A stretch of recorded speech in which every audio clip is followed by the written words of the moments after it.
Good morning everyone, welcome to my foundation classes. तो अभी चल रहा है आपका द करंट अफेयर्स शो और आज डेट है 9 अप्रैल 2019।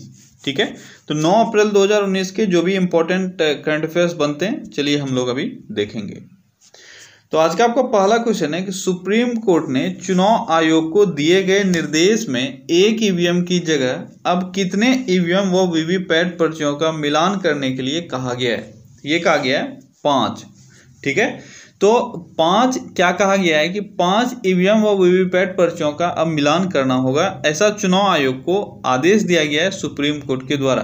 तो 50% वीवीपैट की गिनती की मांग वाली 21 विपक्षीय पार्टियों की याचिका पर सुप्रीम कोर्ट ने चुनाव आयोग को निर्देश दिया है कि हर विधानसभा क्षेत्र में एक ईवीएम की जगह 5 ईवीएम व वीवीपैट पर्चियों का मिलान होगा। जो पहले एक ईवीएम हुआ करता था, एक ईवीएम का जांच हुआ करता था, अब 5 ईवीएम और वीवीपैट का मिलान होगा। अगला क्वेश्चन है कि ESPN India multi sports awards 2018 में निम्नलिखित में से किसे सर्वश्रेष्ठ पुरुष खिलाड़ी चुना गया। ESPN India multi sports awards, इसमें सर्वश्रेष्ठ पुरुष खिलाड़ी किसको चुना गया। ये मैंने आपको बताया हुआ है, ये चुना गया नीरज चोपड़ा को। किसको चुना गया? नीरज चोपड़ा को। भाला फेंक खिलाड़ी हैं नीरज चोपड़ा। वर्ष 2018 का ESPN India multi sports awards में सर्वश्रेष्ठ भारतीय खिलाड़ी इनको चुना गया।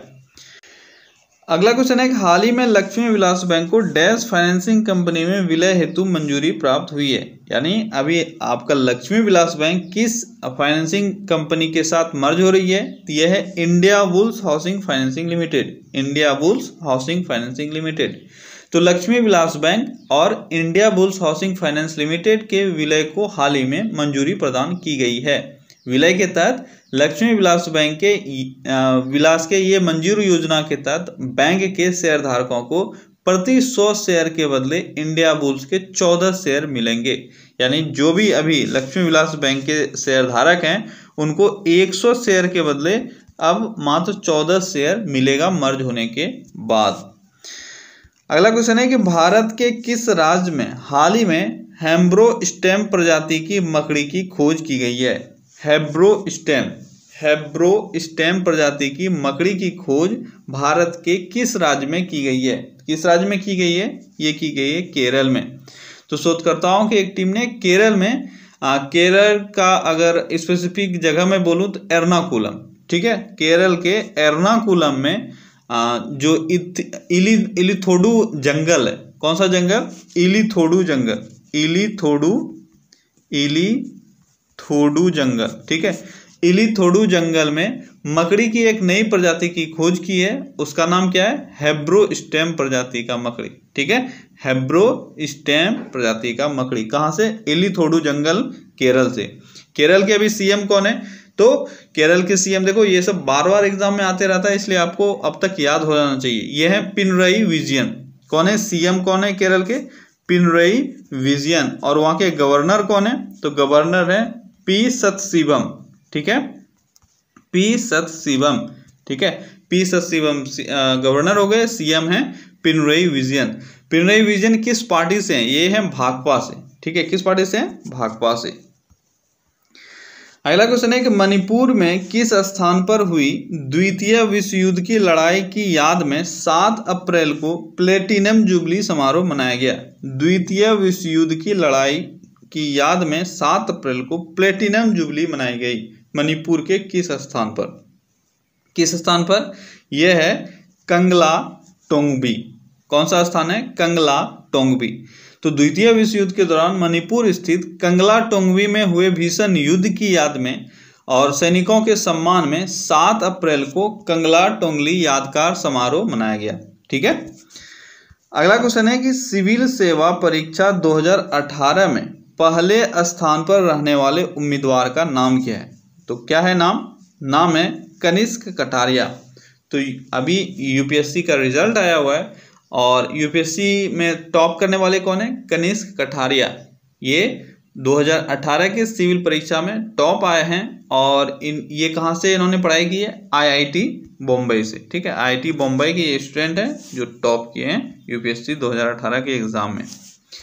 अगला क्वेश्चन है कि हाल ही में कैफे साइंटिफिक किस राज्य में लॉन्च किया गया? कैफे साइंटिफिक, तो कैफे साइंटिफिक अभी हाल ही में लॉन्च हुआ है। ये किस राज्य में लॉन्च हुआ है? तो ये लॉन्च हुआ है केरल में। अब कैफे साइंटिफिक क्या है, आपको थोड़ा सा यहाँ से ध्यान रखना है। कैफे साइंटिफिक, देखो इसका 2-3 चीजें हैं जो आपको याद रहना चाहिए। कैफे साइंटिफिक का एक सिंपल भाषा में अगर हम लोग मतलब समझें तो ये होता है कि साइंस को कॉमन पब्लिक के बीच में पॉपुलराइज करने का ये एक मेथड, ठीक है, कि लोग जो साइंस से डरते हैं, जिनको बहुत अधिक मैथमेटिकल कैलकुलेशन समझा जाता है, साइंस एक बहुत ही अजूबा चीज़ है, तो लोगों के बीच में इसको पॉपुलराइज करने का ये एक तरीका है, जो एक मॉडल तैयार किया गया जो है साइंटिफिक कैफे साइंटिफिक, ठीक है। अब ये कैफे साइंटिफिक शुरुआत हुआ था इंग्लैंड में, लेकिन बहुत अधिक सक्सेसफुल रहा। इसके बाद बहुत सारे देशों में इसको लॉन्च किया गया। हमारा जो कैफे साइंटिफिक जो केरल में लॉन्च होने वाला है और पहला ऐसा राज्य है जहाँ पे इस तरह का कोई स्टेप लिया गया है, ये किस पर बेस्ड है, ये भी आपसे पूछा जा सकता है। ये किस पर बेस्ड है? ये बेस्ड है आपके फ्रेंच कैफे फिलोसफिकल मॉडल पे। कौन सा? फ्रेंच कैफे फिलोसफिकल मॉडल, ठीक है। फ्रेंच कैफे फिलोसफिकल मॉडल पे ये बेस्ड है, जो अभी कैफे साइंटिफिक लॉन्च किया गया है केरल में, ठीक है। अगला क्वेश्चन है 7 से 14 अप्रैल 2019 को निम्न से कौन सा मनाया जा रहा है, यानी कौन से दिवस के रूप में हम लोग मनाते हैं 7 से 14 अप्रैल के बीच, कौन से सप्ताह के रूप में? तो ये है राष्ट्रीय हथकरघा सप्ताह। राष्ट्रीय हथकरघा सप्ताह 7 से 14 अप्रैल के बीच में हम लोग किस सप्ताह के रूप में मनाते हैं? राष्ट्रीय हथकरघा सप्ताह। अगला क्वेश्चन है कि अप्रैल 2019 में किस राज्य के लिए मौसम विभाग ने बारिश की वजह से पीली मौसम चेतावनी जारी की है? इंपॉर्टेंट क्वेश्चन है, यहाँ से आपको कॉन्सेप्ट समझना है, ठीक है। तो किस राज्य के लिए पीली मौसम चेतावनी या पीला मौसम चेतावनी दिया है? तो ये है हिमाचल प्रदेश को, ठीक है। अब देखो यहाँ से ये क्वेश्चन इंक्लूड करने का मेरा मकसद ये था कि आपको ये समझ में आना चाहिए ये मौसम का जो चेतावनी सूचक है ये है क्या। देखो इसमें टोटल जो कलर्स यूज किए जाते हैं वो 3 कलर यूज किए जाते हैं। पहला है आपका येलो यानी पीला, दूसरा है आपका अंबर कलर, ठीक है, और तीसरा है आपका रेड कलर। ये 3 तरह का कलर यूज किया जाता है, जो बहुत ही इंपॉर्टेंट है आपके आने वाले एग्जाम के लिए, क्योंकि इस तरह के क्वेश्चंस को बहुत ही आसानी से पिकअप कर लिया जाता है। अब देखो येलो कलर जो होता है वो सबसे जो आप बोल सकते हो कि कम खतरनाक होता है वो होता है, ठीक है। मौसम का अगर असर देखें तो सबसे कम खतरनाक जो होगा उसका सूचना दिया जाता है येलो कलर से। अंबर है इससे थोड़ा ज़्यादा, और रेड एक्सट्रीम, जब वेदर एक्सट्रीम हो जाता है यानी बहुत ही खराब हो जाता है तो इसको हम लोग ऐसे इन जनरल बोलते हैं। येलो को ये बोलते हैं कि बी अवेयर, यानी आप सचेत रहिए कि मौसम खराब है, आपको सचेत रहना है। अब अंबर का मतलब होता है बी प्रिपेयर्ड, इसका मतलब आप तैयार रहिए, आपको कभी भी घर छोड़ के जाना पड़ सकता है, कहीं पे भी भागना पड़ सकता है, आप रेडी रहिए अगर मौसम और ख़राब हो गया तो अंबर। और अगर रेड नोटिफिकेशन जारी हुआ यानी रेड चेतावनी मिला है, इसका मतलब गो अवे, भाग जाओ, रन अवे, यानी इसमें अब आपको रुकने का कोई ज़रूरत नहीं है, आप जल्दी से जाओ क्योंकि मौसम बहुत ख़राब हो गया है, आप जगह छोड़ दो। तो ये 3 सिंबल है जो आपको याद रखना है, ठीक है। तो हिमाचल प्रदेश में अभी हाल ही में आपका जो येलो सूचना है वो दिया गया है, येलो मौसम चेतावनी दिया गया है। हिमाचल प्रदेश के गवर्नर कौन है? हिमाचल प्रदेश के गवर्नर है आचार्य देवव्रत। कौन है गवर्नर यहाँ के? आचार्य देवव्रत, ठीक है। और सीएम कौन है हिमाचल प्रदेश के? तो सीएम है जयराम ठाकुर, ठीक है। अगला क्वेश्चन है कि मोहम्मद नशीद ने राष्ट्रीय संसद के शीर्ष पर एक नाटकीय वापसी की, वह किस देश का है? तो मोहम्मद नशीद किस देश का है? यह है मालदीव का। किस देश का है? मालदीव का।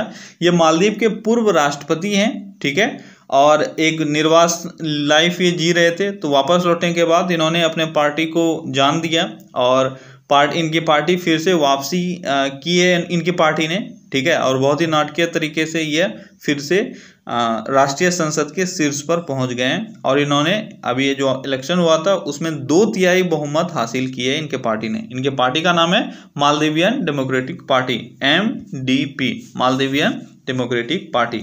और मालदीव के अभी प्रेसिडेंट कौन है? यह है इब्राहिम मोहम्मद सोहेल। कौन है वहाँ के प्रेसिडेंट है इब्राहिम मोहम्मद सोहेल, ठीक है। और राष्ट्रीय संसद के शीर्ष पर अभी कौन पहुंच गए? मोहम्मद नशीद। और मालदीव का कैपिटल कहाँ है? तो मालदीव का कैपिटल है माले, ये आपको पता होगा। अगला क्वेश्चन है कि अप्रैल 2019 में द्विवार्षिक सेना कमांडरों का सम्मेलन कहाँ शुरू हुआ। द्विवार्षिक सेना कमांडरों का सम्मेलन कहाँ शुरू हुआ?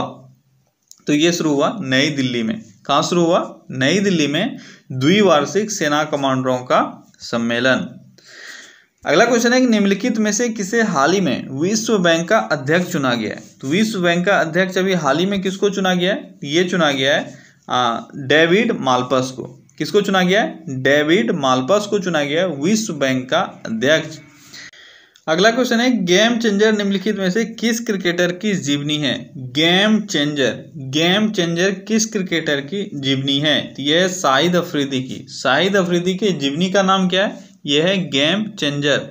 और शाहिद अफरीदी एक पाकिस्तानी प्लेयर है, आप जानते हो। और ये लिखा किसके द्वारा गया है? तो ये लिखा गया है वजहत एस खां के द्वारा। किसके द्वारा? वजहत एस खां।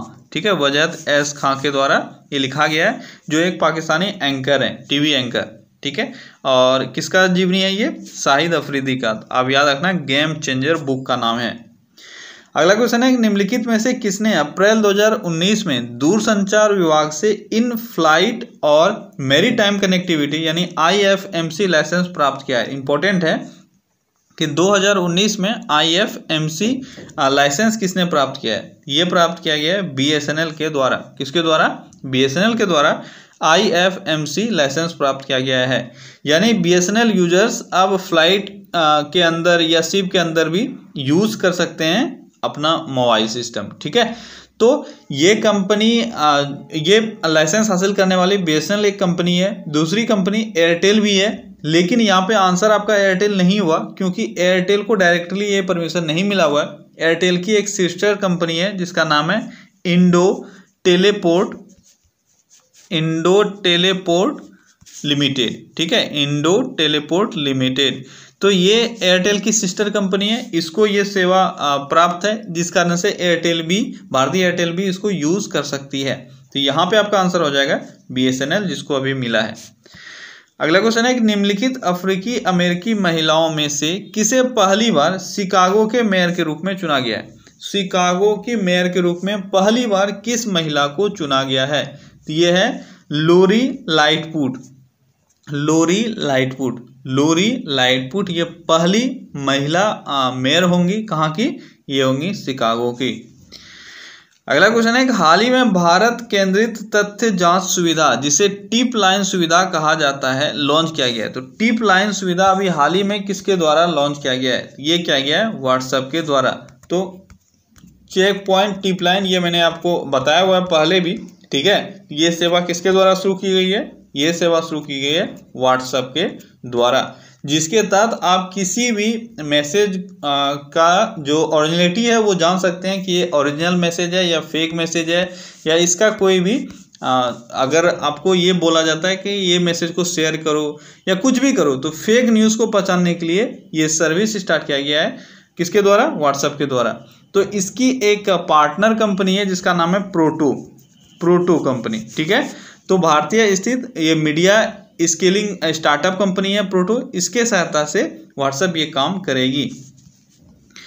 अगला क्वेश्चन है कि नीति आयोग के उपाध्यक्ष अभी कौन है? नीति आयोग के उपाध्यक्ष अभी कौन है? यह है राजीव कुमार। नीति आयोग का गठन कब हुआ था? नीति आयोग का गठन हुआ था 1 जनवरी 2015 को। ठीक है, 1 जनवरी 2015 को। और इसके अभी वर्तमान में उपाध्यक्ष हैं राजीव कुमार। ठीक है, और इसके अध्यक्ष कौन है? इसके अध्यक्ष हैं नरेंद्र मोदी। अगला क्वेश्चन है कि नीति आयोग के CEO कौन है? नीति आयोग के CEO है अमिताभ कांत। कौन है? अमिताभ कांत। अगला क्वेश्चन है कि 7th पे कमीशन के चेयरमैन कौन है? 7th पे कमीशन, 7वें पे कमीशन के चेयरमैन अभी कौन है? तो ये है अशोक कुमार माथुर। 7th पे कमीशन ये 2014 में आया था। ठीक है, और इसके जो चेयरमैन है वो है अशोक कुमार माथुर। चलिए, अब कल जो मैंने क्वेश्चन पूछा था उसका मैं बता देता हूँ सही आंसर। कल मैंने क्वेश्चन पूछा था saffron swords centuries of Indic resistance to invaders. तो इस पुस्तक के लेखक हैं मानसी सिन्हा रावल। ठीक है, चलिए आज का आपका क्वेश्चन ऑफ द डे है जो आपको कमेंट में आंसर करने हैं कि हाल ही में जारी फीफा रैंकिंग 2019 में कौन सा देश दूसरे स्थान पर रहा। फीफा रैंकिंग 2019 में दूसरे स्थान पे कौन सा देश रहा ये आपको बताना है कमेंट में। ओके फ्रेंड्स, तो आज के सेशन बस इतना ही। चलिए कल फिर से मिलते हैं अगले सेशन में। Till then take care, bye bye.